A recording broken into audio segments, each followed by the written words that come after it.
CM Chandrababu అధ్యక్షతన AP సచివాలయంలో state investment promotion board సమావేశమైంది. ఈ భేటీలో 26 కంపెనీలకు చెందిన 20,000 కోట్ల పెట్టుబడులపై చర్చిస్తున్నారు. Energy, IT, tourism, food processing వంటి రంగాల్లో పెట్టుబడులు ఒప్పందాలు కుదిరాయి. ఈ పెట్టుబడులు పారిశ్రామిక యూనిట్ల ప్రతిపాదనలకు ఎస్ఐపిబి ఆమోదం తెలపనుంది. పెట్టుబడుల సదస్సులో ఒప్పందాలకు ఎస్ఐపిబి ఆమోదం తెలపబోతోంది.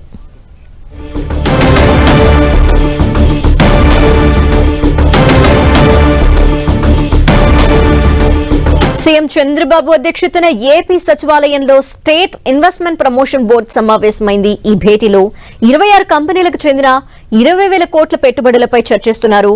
Energy, IT, tourism, food processing వంటి రంగాల్లో పెట్టుబడులు సంబంధించిన ఒప్పందాలు కుదిరాయి. ఈ పెట్టుబడులు పారిశ్రామిక యూనిట్ల ప్రతిపాదనలకి ఎస్ఐపిబి ఆమోదం తెలపనుంది. పెట్టుబడుల సదస్సులో ఒప్పందాలకు ఎస్ఐపిబి ఆమోదం తెలపనుంది.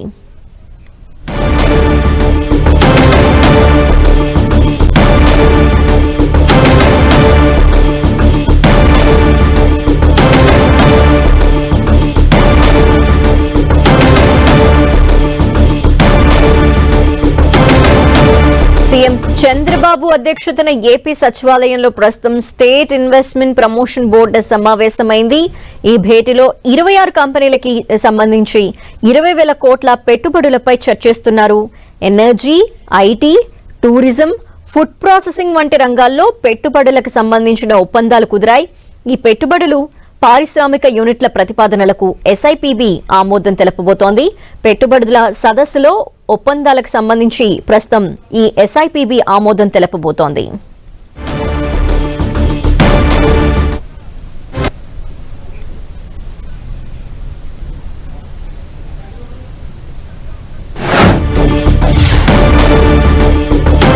ఇదే విషయానికి సంబంధించిన డీటెయిల్స్ మా ప్రతినిధి విజయ్ చంద్రన్ అందిస్తారు. విజయ్ చంద్రన్, ఈరోజు సీఎం చంద్రబాబు నాయుడు అధ్యక్షతన ఏపీ సెక్రటరియట్ లో 13వ ఎస్ఐపిబి సమావేశం జరిగింది. ఈ సమావేశంలో ఏవైతే పెట్టుబడులు వస్తున్నాయో దానికి సంబంధించినటువంటి అన్ని వ్యవహారాలన్నింటి మీద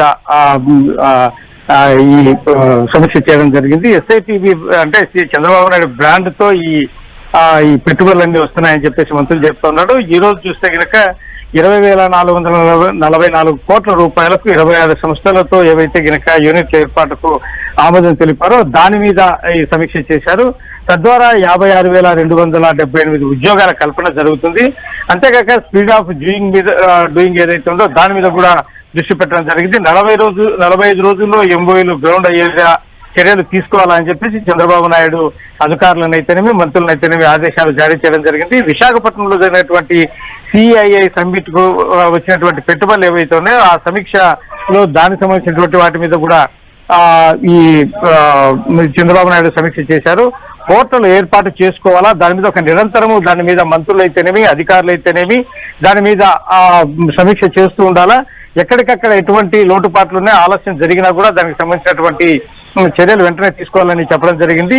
అంటే దావోస్ లో జరిగేటువంటి వరల్డ్ ఎకనామిక్ ఫోరం లో చంద్రబాబు నాయుడు మంత్రులు పాల్గొనడం జరుగుతుంది. దానికి సంబంధించి ఆ సమావేశం అయ్యేలోగా చాలా వరకు ఈ ఎంఓయూలు కుదుర్చుకున్నటువంటి సంస్థలతో ఏదైతే ఉన్నాయో ఆ పెట్టుబడులు పెట్టించాలా, అవి గ్రౌండ్ అయ్యేలా చూడాలని చెప్పారు. ఏపీలో అభివృద్ధికి లక్ష్యంగా 3 జోన్లు ఏర్పాటు చేయడం జరిగింది. ఈ 3 ప్రాంతాలకు సంబంధించి ఆ జోన్లకు సంబంధించి ఈ విశాఖ జోన్ కు సంబంధించి 1.69 కోట్లు, అమరావతి జోన్ కు సంబంధించి 78,000 కోట్లు, అలాగే తిరుపతి జోన్ కు సంబంధించి 73,000 కోట్ల రూపాయలు పెట్టుబడులు రావడం జరిగింది. అంతేకాకుండా ఈ ఎస్ఐపిబి సమావేశాల ద్వారా ఈ 8.29 కోట్ల రూపాయలకు ఆమోదం తెలిపారు. తద్వారా 7,62,168 ప్రత్యక్ష 7,62,184 ప్రత్యక్ష ఉద్యోగాలు వస్తాయని చెప్పేసి భావిస్తూ ఉన్నారు. దానికి సంబంధించినటువంటి వ్యవహారాలన్నింటి కూడా గ్రౌండ్ అయ్యేలా చూడాలి. ఈ నిరుద్యోగ సమస్యను ఏవైతే గనక తొలగించేసేందుకోసమని చెప్పేసి 2 లక్షల ఉద్యోగాలు తాము ఇస్తామని ఇచ్చినట్టు ఇచ్చినటువంటి హామీ ఏదైతే ఉందో ఆ హామీని నిలుపుకునేందుకు ఈ ఎంఓల్ని ఉపయోగించుకోవాలని చెప్పి చంద్రబాబు నాయుడు తమ సమీక్షలో చెప్పడం జరిగింది. ఈ దావోస్ పర్యటన ముందుగానే వీటన్నిటిని కూడా గ్రౌండ్ అయ్యేలా చూడాలని చెప్పేసి మంత్రులకు చెప్పడం జరిగింది. అధికార యంత్రాంగాన్ని కూడా దీనికి సంబంధించి ఎప్పుడప్పుడు అప్రమత్తం చేయడం ద్వారా ఈ ఎక్కడే కానీ ఆలస్యం జరగకోకుండా తర్వాత ఈ పెట్టుబడులు పెట్టి గ్రౌండ్ అయ్యేది చూపించి దావోస్ నుంచి మరిన్ని పెట్టుబడులు ఆకర్షించేలాగా చర్యలు తీసుకురావాలని చెప్పి చంద్రబాబు నాయుడు ఆదేశాలు అధికారులకైతేనేమి మంత్రులకైతేనేమి చేయడం జరిగింది. Thank you Vijayachandran.